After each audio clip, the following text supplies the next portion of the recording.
I'm Nyesha McCauley, and you're watching AccessTV.org.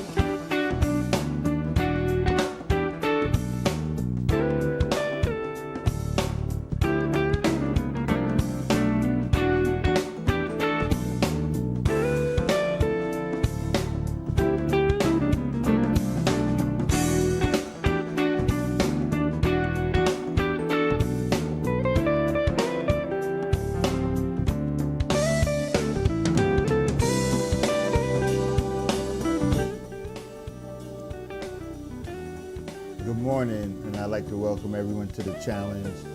Today, we have a dynamic guest, a local Hartford resident. He has his own entity called Dream Chasers, and also a clinical services, My People Clinical Services. And you know how I do, we get right into it because it's not about me as a host, it's always about the guest and what they bring to this great city and what they bring to the community. So I'm going to introduce the guest, and then we're going to get started right away. Good morning, Abdul.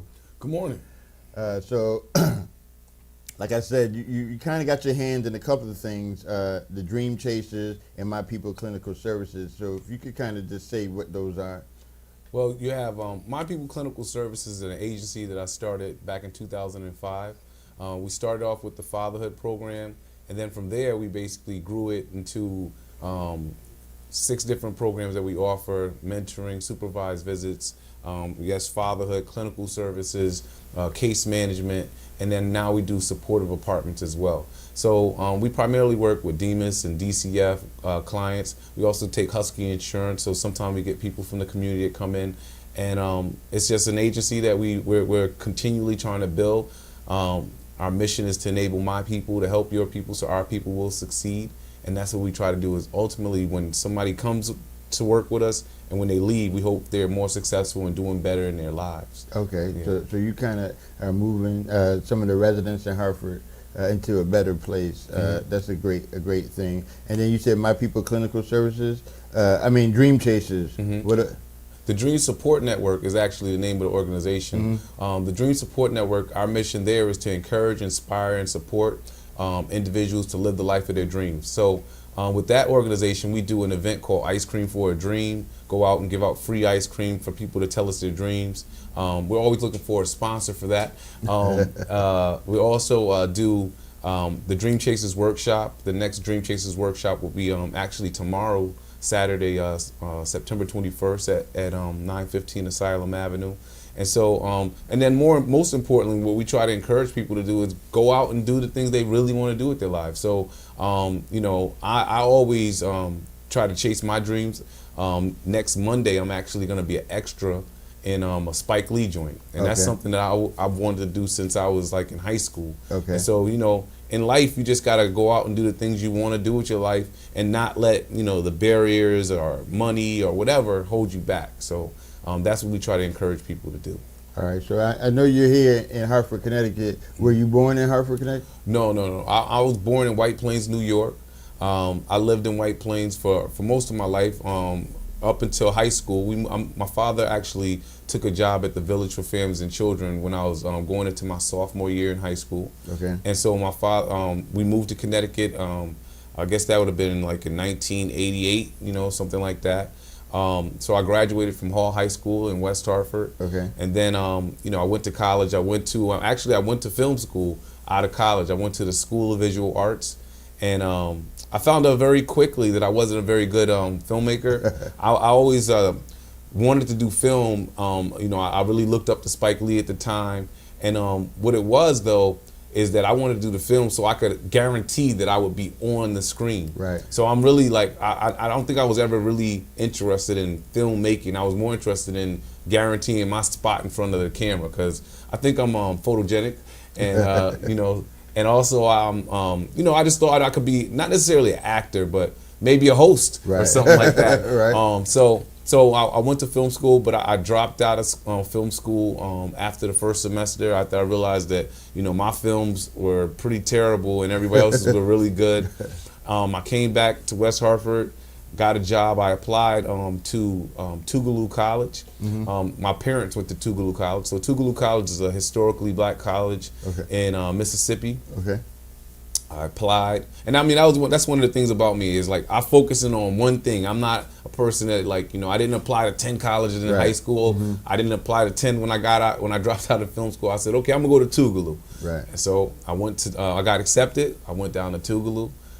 Did 4 years at Tougaloo. I got a bachelor's degree in psychology. Okay. I always tell people, college was the best 4 years of my life. I have, you meet good friends. Right. You learn a lot of stuff. For me, I actually, I had a child when I was in college, which I don't recommend to people. No. A lot of times I give a speech, I don't necessarily promote that, but it was for me something that kind of changed my life again, where it made me more focused because, I had to take care of my daughter, make sure that she was going to be all right. And so graduated from Tougaloo, came back up to Connecticut again.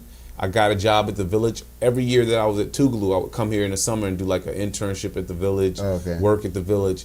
And then I got a full-time job there working in an extended day treatment program. And that's the program I had worked in all those years. And one of the things that I recognize is that in college, you could talk about anything on any given day. We might talk about art. Romare Bearden is my favorite artist. We might talk about what's going on in the community. At the time, they were having, the whole Medgar Evers thing was going on, like right there at the same time we were talking about, they were his wife was trying to get something passed for her husband. And so when I came back up here, it was like we would talk about sports, we would talk about girls, we would talk. And so my day kind of got boring. It was like, so I said, I'm gonna go back to school. And so after a year of working, I went back to Clark Atlanta University, which is another historically black college. I went there for my master's in social work. So I was kind of trucking along in that program. My second semester of my last year, I was diagnosed with kidney failure. Okay. And so I'm trying to graduate. I got kidney failure. Basically, through the support of a lot of good people down in Atlanta, through the support of my family, I was able to complete school. And I wasn't planning on moving back to Connecticut, honestly. I'm not really, at the time, I didn't feel like, the love for Connecticut because I really wasn't from here and I would always go to New York and stuff. But I was planning on staying in Atlanta. My daughter lived there, and so I was going to stay there. But when I got kidney failure, I kind of had to come home because I felt like I needed to be around my family where just in case something happened, I had some support. So I came back. And the funny thing is, my family, we always lived in West Hartford. So when I moved up here, I got my job. I worked at a place called The Bridge. And I moved to Hartford myself for the first time. So I lived in Hartford over on Gillette Street. And, I lived there on Gillette for like 5 years. After having kidney failure for about 2 years, though, I was talking to my little sister. And I said to her, why don't you hook me up with one of your girlfriends or something? And then I was like, oh, you could just give me your kidney. And so she was like, I'll give you my kidney. So back in 1999, I think, 2001. I got kidney failure in 99. So in 2001, she gave me a kidney. Okay. And once I got the kidney, when you have kidney failure, you got to go to dialysis every other day, Monday, Wednesday, Friday. And so I just said to myself that I wasn't gonna waste my life.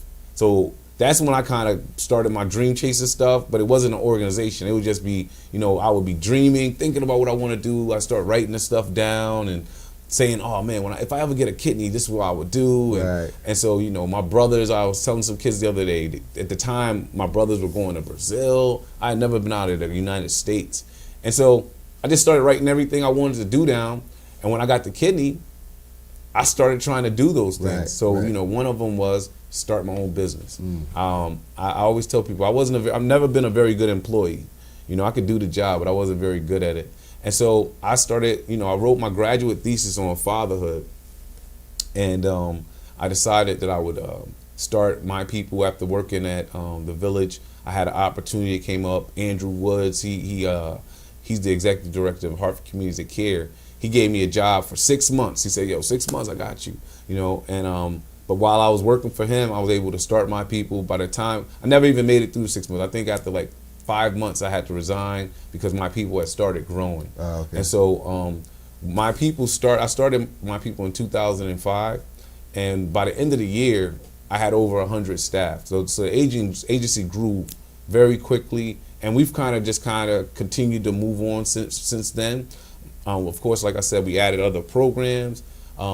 The funny thing is we're not as big as we were. Like at the time, it was just like a phenomenon. Everybody in social work would just come to my people's door trying to get in. I mean, at one point we had probably 40 therapists, another 60 or so like line workers, and not even the big agencies had that. Right, And right. I mean, they were all per diem, but we had access to them. So Right. we grew very quickly, and I think now we kind of stabilized ourselves.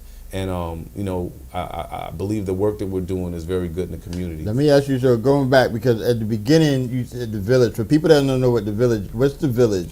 The Village is a very historic agency, a 200-year-old agency that does clinical services. They do housing for children. They do all different kinds of services to support families. So, the social work track, being a social worker myself, there's always a story behind that. And you mentioned that your dad worked at the Village. What was your dad's profession? My father was a senior vice president over like community stuff.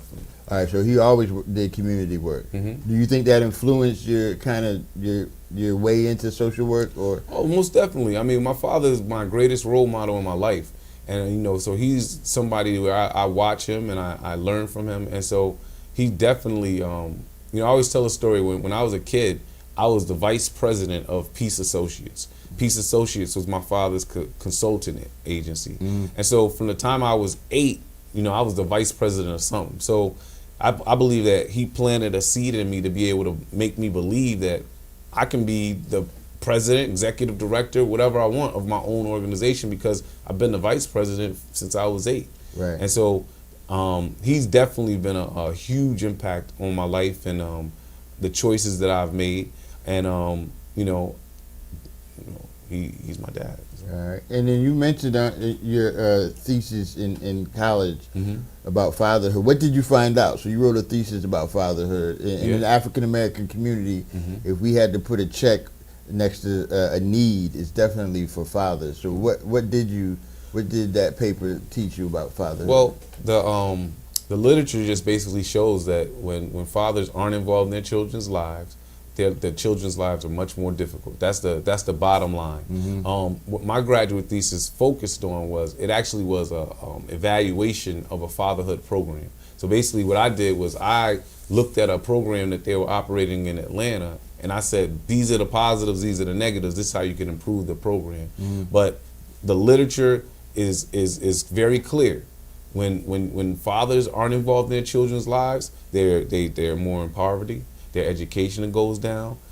Their choices that they make are worse. And so every critical area is more negative without fathers involved in their children's lives. So it's extremely important for fathers, whether you're having issues with the mom, whether it's you're non-custodial, whether court is involved, that the fathers are involved in their lives with their children, because when their fathers are involved, they have much better outcomes across the board.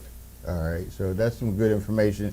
And Abdul, I really want to thank you for coming in today. We're going to have you back, and we really want to get into My People Clinical Services and kind of the work that you're doing today. I know you mentioned how it started in 2005, and now we're in 2013, and I know that you're doing some great work in the community.